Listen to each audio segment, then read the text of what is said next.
Ici, l'offensive israélienne est redoutée depuis plusieurs jours. Mais déjà, Rafah se retrouve sous les bombes.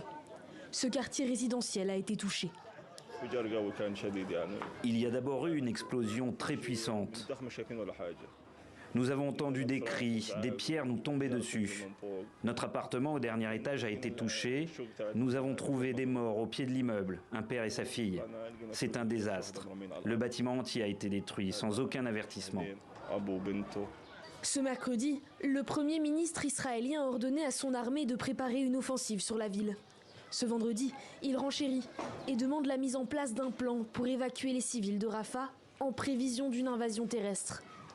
Située le long de la frontière égyptienne, la ville est devenue un refuge pour les Gazaouis fuyant les bombardements. 1,3 million de Palestiniens s'y entassent dans des campements de fortune. Rafah comptait 200 000 habitants avant le début de la guerre. La situation humanitaire inquiète. Il n'y a aucun endroit à Rafah où l'on puisse poser le pied. Et si par malheur il y a une invasion de Rafah, cela signifie que les 2/3 de la population mourront. Partout ailleurs, il y a toujours un moyen de sortir et de s'échapper. Mais nous sommes ici, nous ne pourrons pas sortir de Rafah, nous n'avons pas d'autre alternative. Soit nous mourrons ici, soit nous mourrons dans nos maisons. Nous n'avons nulle part où aller. Dans une rare critique à Israël, Joe Biden qualifie la riposte à Gaza d'excessive.